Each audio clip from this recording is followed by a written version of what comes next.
Hello everybody, this is Jasmina, and in this video I'm going to talk about Daymaster properties. Now this is part one of a two-part video that will help you determine what skills you need to improve your chances of having success in whatever you want to do in your life. So this video I'm going to talk about each Daymaster, and all Daymasters are just elements. And so which Daymaster has which type of general properties? What are they good at? Now, you can also look at that to see what you're already good at because you do have a Daymaster. But the more important thing here is that in the second half of this video, this set of videos, I will talk about what elements your particular Daymaster needs to be having a very high level of quality. And I actually decided I had to take a class because they talk about quality a lot, even in the Chinese websites, but they don't define it very well. And they beat around the bush. And so I ended up finally taking a class to be able to understand this. Now, it goes hand in hand. You will get some properties you really need from your current Daymaster. These are talents you naturally have. And this will also tell you what kind of things you might need to pick up to help improve your ability to succeed. Now, this information, what is typical or what your particular Daymaster is good at, and actually its negative side, this is available very widely on the web. So I'm not going to cover all that. I'm just going to focus on a couple of things. So I'm going to summarize the most important positive skills or traits of each Daymaster so that you can, once you need to know you need a certain element, you look at that Daymaster, because again, a Daymaster is just an element, and you may see that you need a skill there. You may recognize that you have a weakness there, and that's a skill you'll have to pick up to improve your life. And even though it doesn't improve your Batsa quality or your Daymaster quality on paper, it does in reality. And basically, in the next video of this two-part, that's where I'm going to discuss what properties must your Daymaster have to have high quality. Some of them can be acquired. Others, there are ways to get around it, perhaps,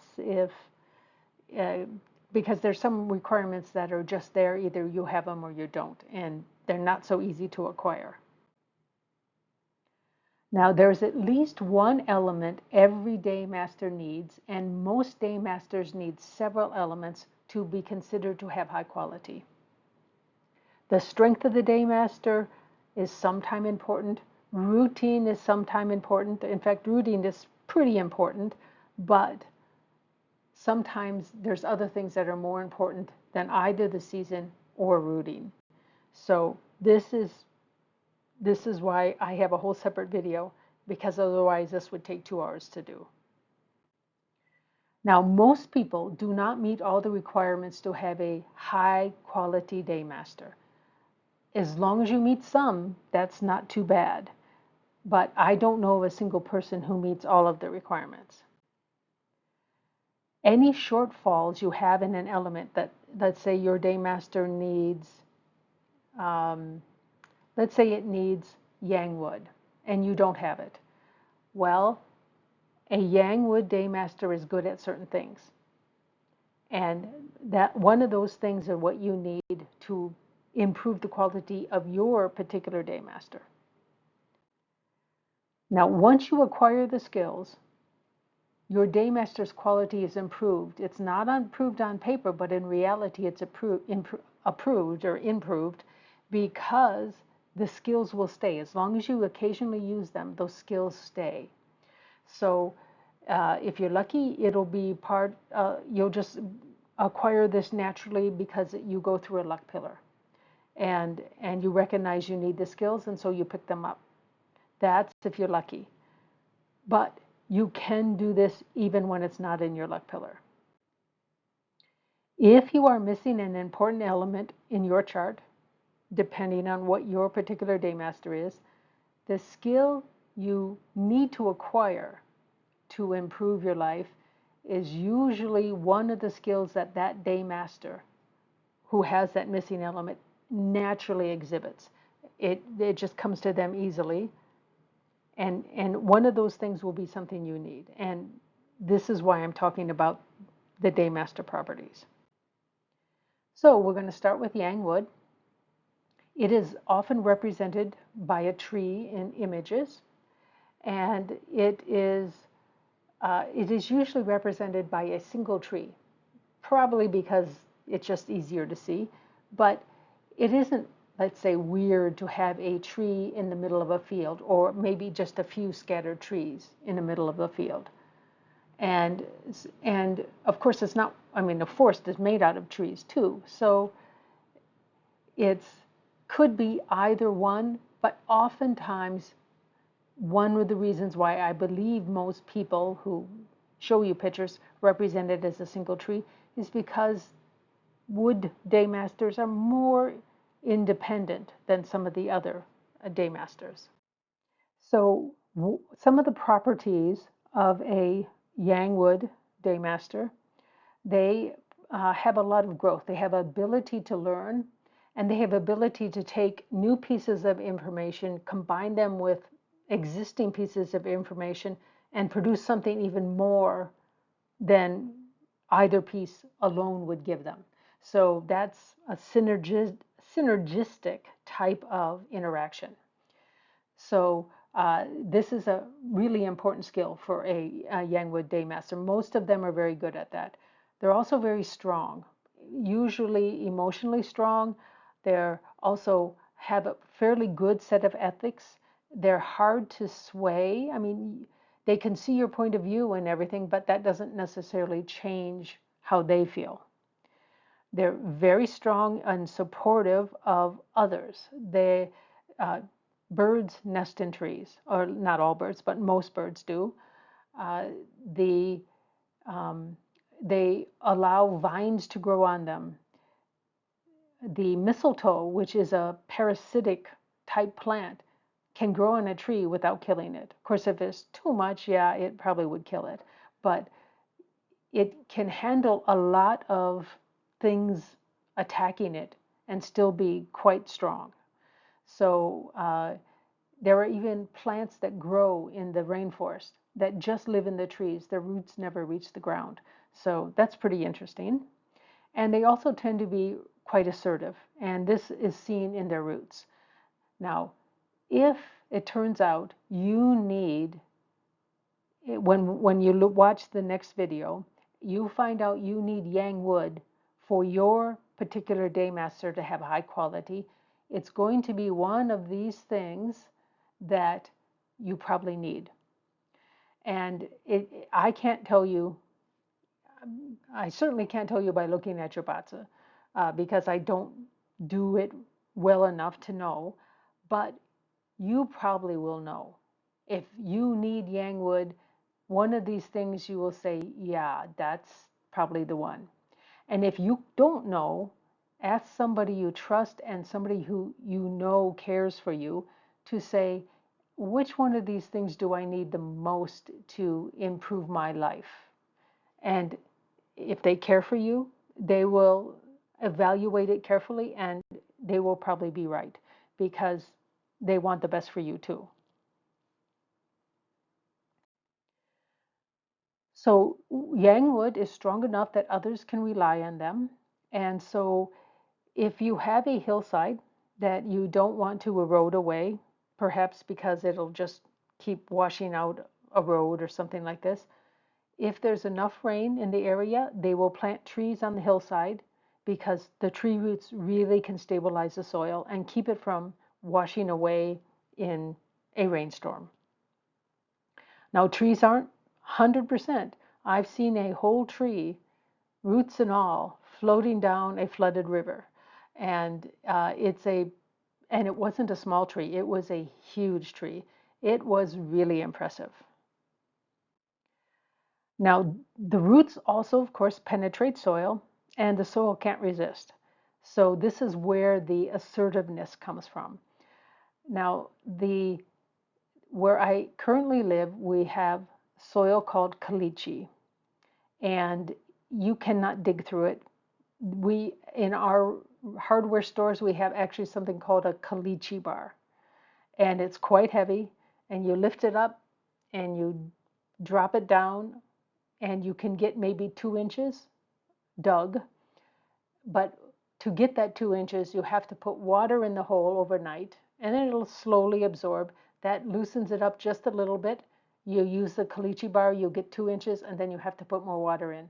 It's ridiculous, but trees can grow through that here because they're that tough. Some tree roots are actually so aggressive they can damage your foundation. So this is why you don't just randomly plant a tree next to your house. You need to know what the roots are going to do. I've seen lots of places where roots have uprooted pieces of the road, sidewalks, all kinds of things. So they are really quite strong, and this is where that assertiveness and toughness come from with the idea of a tree. Now, a small number of trees do provide us food, but for millennia they provided us with fuel for the heating and cooking. Uh, it wasn't until relatively recently we have other sources to cook and to heat our homes. And of course, many houses are built of wood, but there are a lot of places where there are not enough trees to do that, so you build out of other material, but you still often use wood for cooking if you have enough. If you're lucky, you have enough trees at least for that. Now, a yinwood daymaster is yi. It is represented by plants, and notice this is plural. It's not weird to see a tree in a field all by itself, but it is very weird to see a single plant in a dirt field, unless it's a recently plowed uh, piece of farmland. And then, yes, you may get some aggressive weeds that come in, but there's a reason for that. A undisturbed piece of land with one plant on it is very weird. And that's because if a plant can live there, it spreads very quickly. And if there's can't do that, there's something wrong with the soil. Either it's highly contaminated with who knows what, or maybe this is the only little piece of dirt and the rest of it is actually rock, so nothing can grow, or perhaps it's super dry. Then maybe that wouldn't be so weird. Now, the skills of a Yinwood Daymaster include open-mindedness, nurturing, adaptability, creativity, and vision. And so if it turns out you need yin in your chart for your particular Daymaster and you don't have it, it's likely to be one of these things you need to improve upon. And there are ways to learn this. Oftentimes you need a little professional help to help get you started. But basically it starts with open-mindedness, and that comes from empathy. So basically traveling more, seeing how other people live, widening your circle of friends, that almost automatically will do that for you. It might not be super comfortable, but that isn't the point. The point is to gain some of these skills. Now, oftentimes when they will show a picture of what a Yinwood Daymaster is, they'll show you a flower. But it is a tiny minority of plants that actually have beautiful flowers. Most plants do not have attractive flowers. Lots of plants, you can't even see their flowers. You don't even recognize them as flowers. But that's what they're functioning as. But plants are key to animal life, including humans. So plants are very, very important. We might be able to live without trees, but we cannot live without plants. Most of our food, I mean, the majority of the food that we eat, including all the staples like rice, corn, and wheat, those come from plants. Potatoes, I don't know how much they really are a staple, but some people that it is their staple. And other vegetables, the vegetables give us a lot of nutrients that maybe these staples, which give us carbohydrates and calories, they give us vitamins and things that are harder to get otherwise, and are part of a very healthy diet, of course. So all those things come from plants. Plants can also stabilize the soil. Some plants are better than others. Some actually, like flowers, are usually a bit more easy to dig up and to destroy, but there is lots of other plants like the weeds in your yard that just you can't, they grab the soil so well you can't pull them out. So yes, plants can stabilize the soil. Trees are better on steep slopes, but if you don't have enough rain where you are to be able to sustain a forest, they will plant certain grasses, which are very stabilizing, and they're basically weeds. They'll plant them on hillsides, and it also works too. Trees work better, but sometimes they just can't grow. Now, of course, plants give us oxygen to breathe, and of course, that includes trees. Without that, humans and animals wouldn't be here. And also for the food, the plants that we don't eat, like grasses, we feed them to animals and we eat the animals. So basically, our whole food structure is based on plants. Also, plants can adapt to more climates than trees can. So this is where the adaptability of a plant is much better than that of a tree. If you've ever gone high enough in altitude, you know there's a tree line. There is also a tree line when you go far enough north or south, where trees just can't grow anymore. And even before you get there, you know the trees are having problems because they look more like toothpicks than trees. The boreal forest is very actually a bit depressing looking. The trees look like they're barely hanging on, and that's probably because they are barely hanging on. So now we come to Yang fire. Bing. Bing is a big one. Many day masters need Bing to be a strong or a high quality day master. And it's represented by our sun. Their skills are quite broad. Passion, energy, charisma, independence, courage, determination, focus. I mean, they are kind of like a complete package. And the day master doesn't really need a whole lot of elements. I think it only needs one.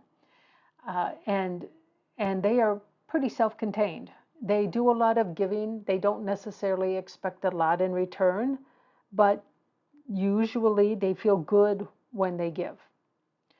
And so they're really, really quite independent. And if you need this, and there's a decent chance that you do, and you do not have it in your Vatsa chart, your natal chart, then it's going to be one of these things that you need to pick up, one of these skills. Uh, Oftentimes it's determination and focus. These two kind of go hand in hand. And if you can't focus, it's hard to solve problems. So oftentimes this is the one. But again, if you focus fine, then you ask somebody to help you if you can't recognize which one you need. Now, without sun, life on Earth would not exist, obviously. The sun allows plants to grow. They give us oxygen, they feed us. It also gives us heat and light, which is important. Now, many day masters need this element in their chart to have the best quality for themselves. This is, I think, the most common one that day masters need. There's a couple that are pretty important, but this is definitely one of them. And then we come to yin fire. This is represented by flames. Oftentimes they'll just show a candle, a lit candle. That's really not, I mean, that's like a super weak yin fire example. We're talking more like furnace fire, where, like in a blacksmith shop, where they stick a piece of metal in there, heat it up, and then they're able to bend it. That's the kind of flame yin, a good quality or good, strong yin fire daymaster is. Not a candle, but more like a furnace. Their skills include radiance, that is, making people feel better, letting them have hope, helping them see their way forward. That's what radiance means. Charisma, I think most people know what that is. They're also quite innovative and they're resilient. And this is, of course, not something you would necessarily see by thinking about flames, but just by observation, they tend to be quite outgoing. Now, the resilience can be seen in, for example, if you have a campfire and you have not put it out with water, a gust of wind can come up, pick up an ember, put it into the woods, and start a forest fire. That's the resilience of the flame of a yin fire. That's where that idea comes from. Now, fire, of course, was the only light and heat giver at night for many millennia for a human race. Fire, this is the important thing. Fire is a transformative energy. Enough fire can mold metal. Fire can also turn a quite delicate dried piece of clay into a, relatively speaking, hard piece of ceramic, and much more durable than that dried piece of clay. It also cooks our food. It makes our food healthier because it kills bacteria. It also makes at least certain foods able to be absorbed, their nutrients able to be absorbed into our body better, because some of the, especially for vegetables, some of these cells walls get broken up, and so instead of just passing through, it allows those things to come out and our body can actually absorb them. And so this, I mean, it transforms things. This is one thing that fire does, and the sun does a transformation just because it allows things to grow. But this is here something we can control. And so this one is a really important one. And I hope everybody has at least a little bit of this in their chart, because that helps them transform themselves. Now, a yin earth daymaster, this is Wu. It's represented by a mountain. Now, notice this is a small m. This is not the mountain of feng shui. In feng shui, a mountain with a capital M also includes hills and higher ground. That's not what we're talking about. We're talking about what we in English would normally call a mountain. That is something like this background here. It's mostly rock. There's some dirt here and there, but it's mostly very, very hard and very solid and stays stable, pretty much anyway. Now, the skills of a Yang Earth Daymaster include stability, dependability, practicality. It doesn't have its head in the clouds, even though often mountains do, in reality, that is. Also, trustworthiness and patience. And if you need Yang in your chart, for your Daymaster to be high quality, you probably have one of these two that is needed the most. Now, stability and dependability kind of come with trustworthiness. If you have these two, oftentimes people trust what you say because you're dependable. That's basically what trustworthiness is. Big one is patience. If you don't have patience and you find in your, when you look at the second video, that your Daymaster needs the Yang Earth, and you don't have patience, you know that's the one you need. Because this is an important thing. Not everybody can think or do things as fast as you can. That's why people do need patience. Now, mountains are needed to create soil. And of course, they are created as they are eroded, either by waves from a lake or the ocean, or by rainfall. Rain is much slower, but it still erodes mountains. Now, mountains are what allow land to be separated from the ocean, basically. Seems a little weird, but if new mountains are not formed, the rain and the waves will ultimately erode all the mountains we would have here on Earth, and the Earth would just basically either be shallow or deep oceans. That would be it. I mean, there would be no land. But that's not what is even happening here. New mountains do occasionally form, and actually the Himalayas are still growing. They're still getting taller, not very fast, but of course they're still rising up, and that is almost amazing. So yes, if you want to go climb Mount Everest, get going because it's only going to get taller. Now, for new mountains to form, the Earth needs a molten core because that allows plate tectonics, which will allow upthrust, which can form mountains. It will also create volcanoes, which also form mountain. Now, it also creates, this molten core also creates the Earth's magnetic field. And that allows the Earth to have a thick atmosphere. Mars was basically thought to be kind of like a sister planet to Earth, but it's smaller, its core cooled off. It might actually have somewhat of a molten core, but it's not very much. I don't think we know for sure yet. But once the magnetic field got too low, the atmosphere that was on Mars was stripped away by the solar winds. Now, the solar winds are basically high energy particles that stream out of the sun all the time. It is our magnetic field that surrounds our Earth that keeps them from getting through to the atmosphere to strip away our atmosphere. Now we know that Mars had water and had an atmosphere because the reason it's a red planet is because it has rust. That's what we see a rusted planet, rusted iron. That's what gives Mars its color.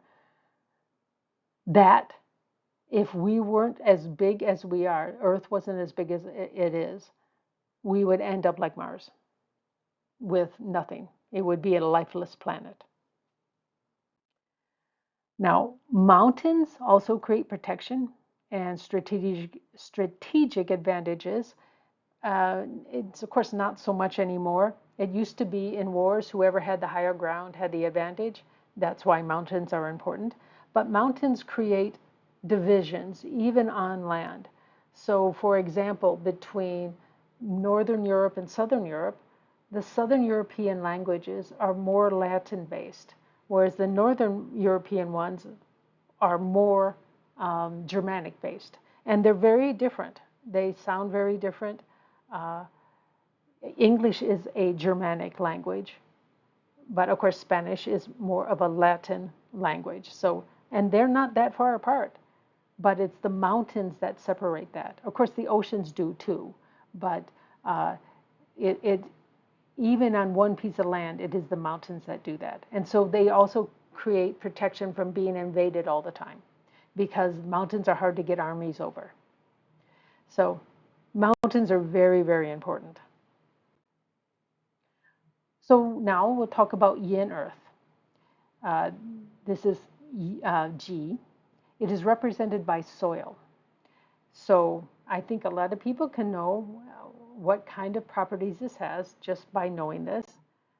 It's very nurturing. It's what we grow plants in. It's also prudent, and this is more, I think, comes from watching or looking at people with the yin day master. Being prudent means that they make considered decisions. So they don't tend to make snap decisions. They also make decisions. They're not, they don't have trouble making decisions, but they don't make snap ones. So they make good decisions. They're also patient, being grounded, that is stable. They're steadfast, and they're also resilient. And that's because year after year you can plant plants and they still give. Of course, if you want them to be really good, you have to add stuff to the soil too. But it is amazing if you just look at forest. They're not tended by anything but the plants that are there. The earth allows them to regenerate. Now, of course, soil is what most plants and trees grow in, and that's what gives us oxygen. The combination of soil, sun, and water is what allows complex life to form. And it would have to have a similar thing, even if we, on another planet, you wouldn't call them plants. You basically need these three things, as far as we know, for life to exist. And water is one of the key. But of course, you need an energy from the sun, and you need a material to grow it in. And of course, things can grow in the water, and they do, but the soil allows a plant to have a more stable condition. Now, soil is not as strong as a mountain, obviously, because mountains are mostly more or less solid rock, but it's still one of the most stable elements there. So if it turns out you need some yin earth for your particular day master to have a high quality, one of these things is what you're probably going to need. Patience is very likely, perhaps being prudent, that is making good decisions, and you can learn to do this. And you can also learn to be more nurturing, more caring, more empathetic. And then that's again by traveling and experiencing new people, broadening your circle of friends so that you can have people who live different lives and you can understand them and know they're good people. And that will help you to take one of the energies or the natural occurring skills for the yin day masters, and put them into yourself. Of course, that assumes you need this. Not all day masters need yin earth, but it's actually fairly common to need. Now, soil is what we build most of our houses on. Of course, if you live in a high rise, most of the time it's not built on soil because soil isn't really strong enough to hold a building that big. Although maybe today they might be doing some funky kind of things, but for very long, to build a high-rise building, you had to take a piling and go down to the bedrock, and then it's basically a column of concrete, reinforced concrete, that creates the base for the building. And that's what the building is built on. The soil doesn't support it. The pilings and the bedrock do. So when it comes to yang metal, this is represented by heavy-duty metal tools. It is usually shown as an axe for chopping down trees, but it's really any kind of heavy-duty metal tool that we would use to manipulate our environment. So their skills include determination, resilience, perceptiveness, and by this it's meant that they are able to look at a situation where there's a problem and be able to pick out patterns or anything that's there and say something along the lines, I've solved a problem like this before by doing this, let me try it out. And the better they're at doing that, the more likely their first guess is the right guess. Sometimes they have to do things again, but they're able to solve a problem by figuring out what is the source of the problem. That's what perceptiveness is. That makes them quite innovative, and they're also fairly independent. Oftentimes, you let's say if you're drilling something, you usually only use one drill. And even if you're drilling a lot of holes, it's still just one drill doing all the holes. You don't usually have a bunch of people drilling different spots. Now, metal tools allow us to manipulate many other objects to better serve us. For example, metal tools allow us to cut down trees, saw them into lumber, build houses. They also allow us to take a chunk of stone and create a sculpture. So they're very versatile, and they're very, they change the world around us. So you can see that yang metal can be used as a tool to solve many different types of problems.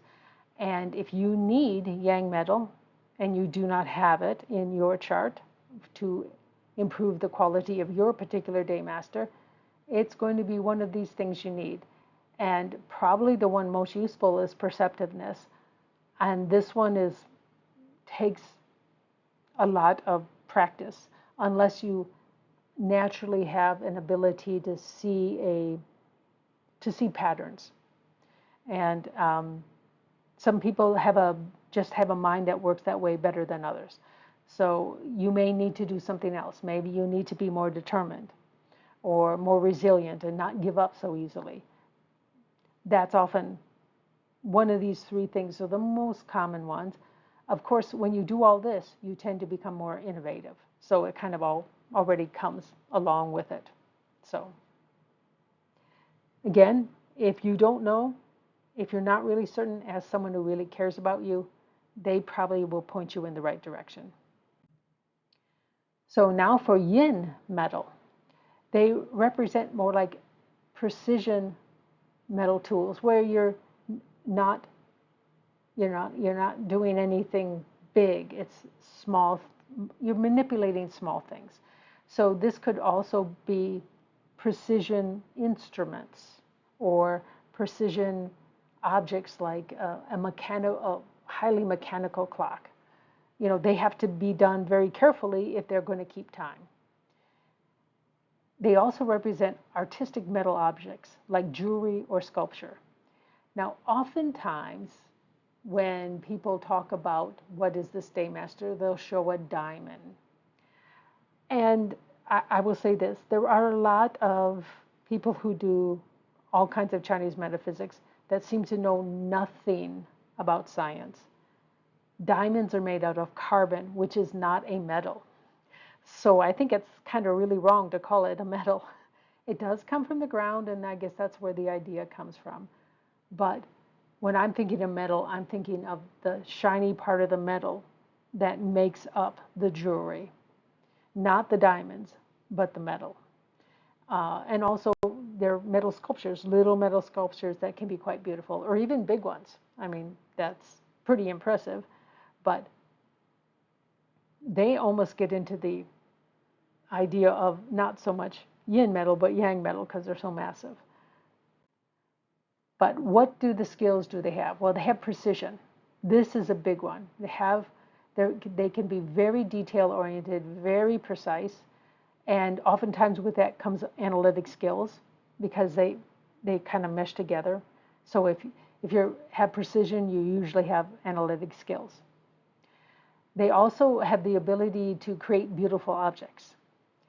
And it is often said they're also beautiful themselves. I don't know how true this is, but they claim, and by they, most masters, most practitioners, say that of all the people, people that have the yin metal as their Daymaster are more attractive than average. Again, I don't know if this is true. Because attractiveness is so personalized, it's really hard to say that that's true. But they usually go on to say that Sin metal Daymasters, people that have Sin metal as their Daymaster, tend to be good looking and may be able to get others to do their work for them. Now, this seems a little bit outlandish, but there is some real truth behind this. Studies have shown, psychologists doing studies have shown that the better looking a person is, the more help people are willing to give them. They don't necessarily do their whole job for them, but if it looks like they need help, they will give them help, or they will offer. Somebody else would offer to give them help. Life's not fair, but that's just the way life is. Now, the precision and the analytic skills of the Sin Day Master can make them good researchers and good scientists, because they usually need precision. They really need analytic skills, but they also need to be careful and precise and not careless when they apply their analytic skills. So indeed, these people have certain skills that a lot of others do not have. And if you need Sin metal in your chart and you don't have it, it's usually the precision that is needed. Analytic skills actually are probably a little bit easier to learn than precision, but they do go hand to hand. So if you get good at doing something like mathematics, automatically you're going to become more precise, because becoming good in mathematics requires you to be precise. So that would be a thing you could do. Of course, the other option is creating beautiful objects. That is actually much harder to learn. So, and it's usually not required. It's usually one of these two. So let's go on to the Yang water, the Run. It is represented by an ocean or a very large lake. And by very large, I mean a lake that even on a very clear day you cannot see across. It looks like an ocean. You can see the coastline kind of parallel to you, parallel to your body, and you can't see any land any place else. Now, their skills include, because they're water, adaptability, intuitiveness, resilience, especially because they're very persistent. Lakes and the ocean are always there, or most of the time they're always there. Oceans, yes. Lakes, maybe. They also tend to be quite insightful and diplomatic. Now, it's weird for me to think of an ocean as diplomatic, because we have tsunamis in oceans, and that's not very diplomatic.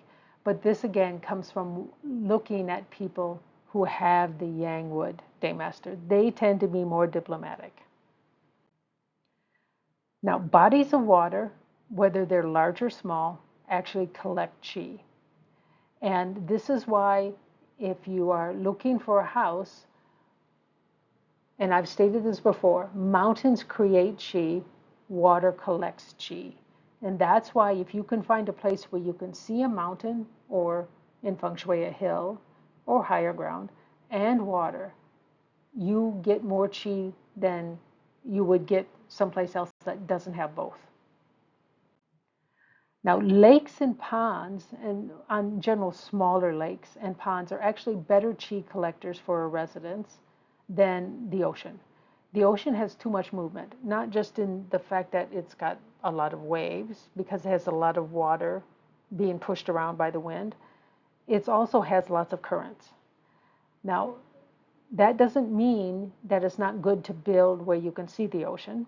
If you only see a tiny bit of the ocean, and it's a bit of a distance away, that's okay for a residence, because you're not right on the ocean front. But businesses actually are good with a bit more chi. And a hotel in particular is very good to be very close to the ocean, because people come there, they get re-energized by the ocean, and then they go home. They don't stay there forever. And if you have a house that's on the water, every time a storm comes in, you probably have a very bad night, because there's big waves and you're worried about the house being damaged, and it is a bit stressful, and also it tends to be just too much movement and tends to lead to some level of insomnia. It's just like having a water feature in your bedroom all the time. It's just too much. So it's not good for a residence. It's great for like a hotel or some sort of business. Just sticking a little bit of feng shui into here. Now, oceans and lakes are the base source for clouds. That is where most of the water is evaporated, and that allows rain to fall elsewhere and allows life to flourish. Now, trees, like the trees in the Amazon, they actually produce their own clouds, but they still have to have that the water-laden air coming in to replenish it at some point, because some of that water gets incorporated into the plant, so it can't be 100%, but actually they're still doing research on that to know exactly how much of the rainfall in the Amazon is actually from the trees and how much is coming in from outside. They might have figured that out by now, because that was a big question when I was still working. Now, the last one is the yin with Daymaster, the gui. It is represented by rainfall and by clouds. So their skills, like water, adaptability, intuitiveness, insightfulness, diplomacy. In addition, they have nurturing abilities. They also have calmness and reflection. And I don't mean like a reflection in a mirror. I mean the ability to step back and look at a problem very objectively without putting their own emotions into it. They actually really need a creative expression, some outlet. They may not be good at whatever creative thing they're doing, but they need it. That helps them center themselves and be able to be more calm. So if your Daymaster needs to have yin water as to give it more quality, and you don't have it, you need to pick up one of these things. And it may well be one of these abilities here that are unique to yin water, because the other ones don't have it. Now, calmness and reflection are very good for problem solving, because if you have a problem at work and you realize if you don't solve this problem, you're going to be fired. If that's all you think about is, I got to solve this problem or I'm going to be fired, you cannot solve the problem very easily because you're worried about getting fired. This allows you to step back and say, okay, this is the problem. If I get fired, I get fired. Life will go on. How do I tackle this problem? You're going to have a much better chance of actually solving the problem. And that's where these key abilities come in.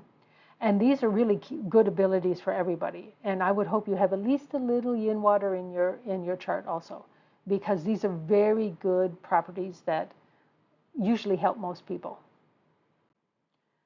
Now, without clouds in their rainfall, land would be largely lifeless. You would have a little bit of plant life. You had some in the water, and you have a little bit along the edge of the water, and that would be it. And it would be a very different world. Now, rainfall, of course, nurtures plants. It allows animal life. It allows us to be here. I mean, rainfall is very important. And so this is why this Daymaster is so important. Now, in the next video, I'm going to discuss what properties your chart needs to create a high-quality Daymaster. Now, this isn't the quality of the chart, as I talked about before. This is your particular Daymaster quality, and that will tell you how well your Daymaster can exhibit its best properties. So a high-quality Daymaster is really good at what that particular Daymaster type is good at. And a low-quality one has problems somewhere where they need to work on more things if they want to have the same level of success. Now, one key property that will tell you about the quality of your Daymaster is one or more specific elements that are needed for your particular Daymaster. And of course, it depends on what it is, what you will need. The higher the quality of your Daymaster, the easier it is for you to become a success. And that's why people look at this. But it also tells you, if you don't have everything, what do you need to work on so that you can become more successful. And that's the whole point of all this, is find out ways, skills you can add that are going to make you more successful. Now, it doesn't guarantee success, but it makes it easier to get that success.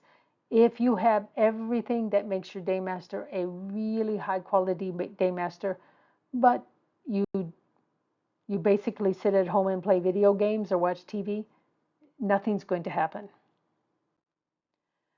Now, after watching the next video, if you find you're missing some element that is required for a high quality Daymaster, then you come back to this video and you look up that Daymaster, which is, again, just an element, and see what skills you need to acquire to fill in the gap. So that's it. I hope that this will be very useful when you get the two videos watched together, and it will make a lot more sense when you watch the next video, I think. Thanks again for watching.